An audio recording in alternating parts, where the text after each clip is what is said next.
Stripers are most susceptible to a topwater plug when surface temperatures reach 60 degrees until they climb all the way into the upper 70s, maybe even lower 80s.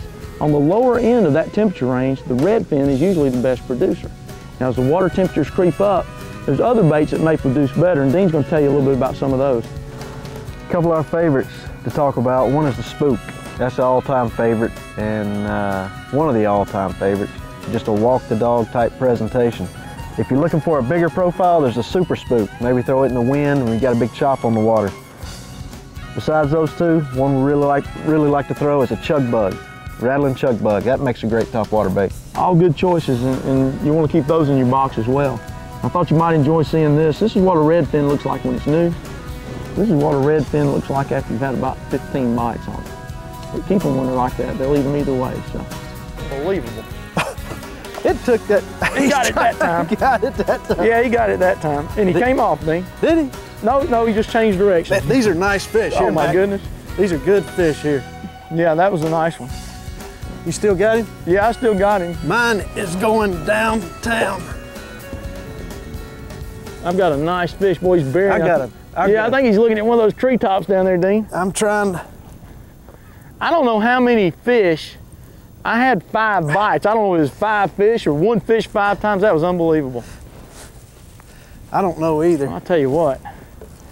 And the graph is just loaded up. This one ran me around the boat. I was going to say, he was making you work, wasn't he? I think. That's a good problem to have, though. Yeah, it is. Oh, man. I tell you what, I have a hard time budging mine.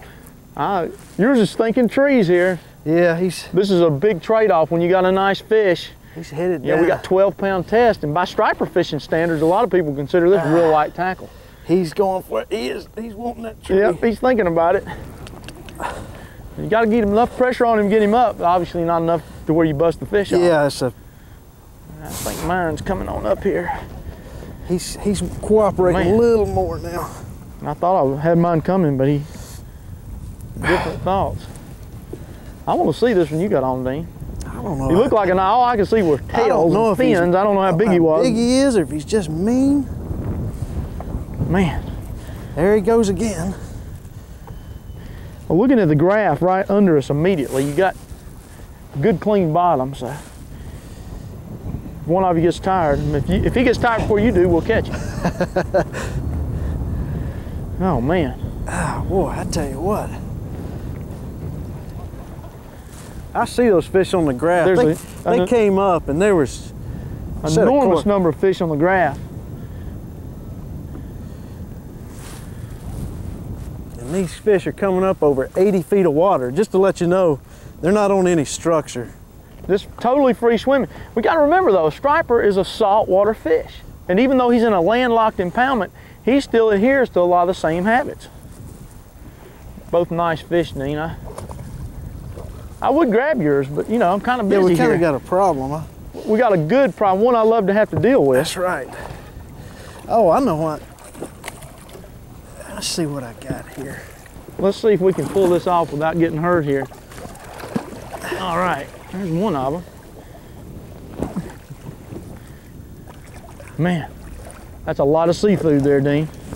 Yeah, it is. Look at him, we got some more surfacing fish. Unbelievable. Simply unbelievable. Oh. That's a nice fish, Dean. Good job. That's a nice topwater striper. You'll see his brother right here. How about that? Unbelievable. Man. Doesn't get any better than that, does it? The old redfin, no. This does not get any better than that. This is just about as much fun as you can have in fresh water, I think. Two pretty fish. Well, let's turn them loose. Oh man, I don't think we're gonna have any trouble getting these two to swim off. No. How about that? Good job, Mr. Dean. All right. Yeah. And we're seeing those fish like that. We saw them come up, came over to them, just V-waking that bait, just keeping that bait on top. It's real important that that bait's on top. At redfin, that's what they want. They want that they just V-wakes, just make a big V-wake wobbling across the top. And it's hard to do sometimes in this wind, particularly. If your bait's not on top, you either need to slow down. It'll help you a lot too. When you make a cast and your bait's out on the water, if you hold your rod up at this angle, as opposed to this, when your rod's down, it tends to pull the bait down. When it's up, it tends to lift it. And on top, the biggest wobble you can make, even if it's windy, we got pretty windy conditions here, But if you'll keep the bait up on top, I almost promise you always get better results.